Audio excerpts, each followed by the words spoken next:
We lived in a very close-knit community. In fact, we knew everyone's family name.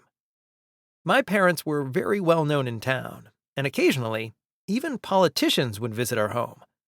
They were actually friends with the Prime Minister and would sometimes help with the election process. I remember seeing family pictures of them together on the buffet in the dining room. This made me realize that my parents were important leaders in our community.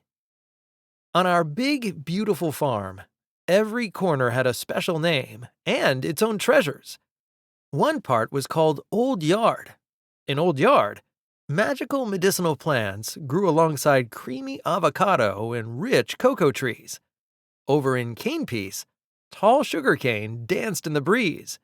And up on Upper Hill, juicy mangoes, sweet bananas, crunchy corn, cozy sweet potatoes, and plump peas thrived happily together. When our parents asked us to go and pick fruit or cut something, we knew exactly where to go. My favorite place was Upper Hill because I loved mangoes, and that's where you would find me climbing the trees if I was not helping my mom and dad on the farm. My mom was also a teacher at one of the primary schools. When my dad used to go to Canada and the United States to work, my mom would take care of the farm and the 7 kids. She was very smart and strong. She was only 5 feet 2 inches tall. I remember when I was about 4 years old, my dad had gone to the U.S. to work. My mom and older siblings were left in charge of planting and harvesting the crops. She carried me on her back while holding big crocus sacks in her hands, going down a big steep hill.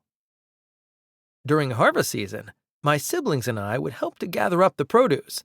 There were always trucks coming in and out of the yard, getting crops to take to the market.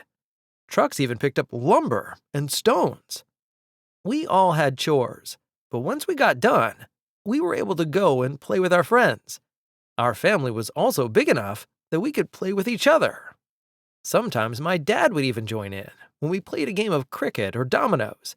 My dad was very good at dominoes and was able to guess what other players had in their hands.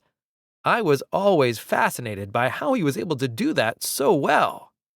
At night, we would gather to eat mangoes that had been left in buckets. We would sit around the fire in the yard while my parents told ghost stories, known as duppy stories in Jamaica.